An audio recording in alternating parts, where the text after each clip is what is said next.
Hello दोस्तों, मैं सनी कुमार स्वागत करता हूं आप सबको मेरे इस यूट्यूब चैनल पे। आज हम लोग जानेंगे कि प्रधानमंत्री का इलेक्शन होता है या फिर सिलेक्शन, और वो सिलेक्शन या इलेक्शन कैसे होता है, ये सभी प्रक्रिया प्रोसेस इस वीडियो में जानने वाले हैं।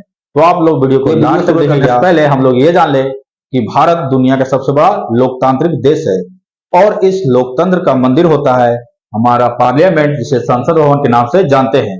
और इस पार्लियामेंट में दो हाउसेज होते हैं, दो सदन होते हैं।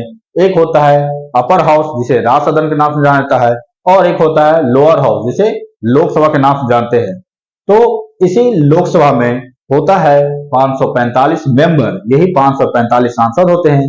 और इन्हीं 545 सांसदों का जो नेतृत्व करता है वो होता है प्राइम मिनिस्टर। प्राइम मिनिस्टर ही इन 545 लोकसभा मेंबर, इसे सांसद बोलते हैं, इसी को प्रतिनिधित्व करता है और अपना गवर्नमेंट चलाता है। तो चलिए इस ग्राफ के माध्यम से हम लोग समझेंगे कि प्राइम मिनिस्टर को कौन इलेक्ट करता है। तो जैसा हम लोग जानते हैं कि प्रत्येक 5 वर्ष पे होता है लोकसभा का इलेक्शन, और ये इलेक्शन करवाता है इलेक्शन कमीशन ऑफ इंडिया। इसमें 545 जो लोकसभा के सदस्य हैं, 545 सीट, इसी पे होता है इलेक्शन। इसी 545 लोकसभा मेंबर को हम लोग सांसद के नाम से जानते हैं, और इन्हीं सांसदों द्वारा प्रधानमंत्री को चुना जाता है। तो इसी 545 सीट पे जितने भी भारत में पॉलिटिकल पार्टी हैं, राजनीतिक दल हैं, वो अपना अपना प्रतिनिधि उतारते हैं। तो पॉलिटिकल पार्टी की बात करें तो अभी वर्तमान में इंडिया अलायंस है, जिसमें कांग्रेस और उसके सहयोगी पार्टी का अलायंस है। दूसरी बात करें तो एनडीए, जिसमें बीजेपी और उसके सहयोगी पार्टी, और जो इन दोनों में नहीं है वो अदर जो है, इन सभी द्वारा अपना अपना प्रतिनिधि इन 545 सीटों के लिए उतारा जाता है। और फिर इसका फाइनली आता है रिजल्ट।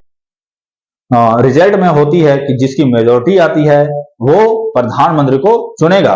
मेजोरिटी क्या होती है, तो इसमें टोटल जितने 545 लोकसभा के सदस्य हैं, यानी लोकसभा के मेंबर जितने जीते 545, उसके आधा प्लस 1।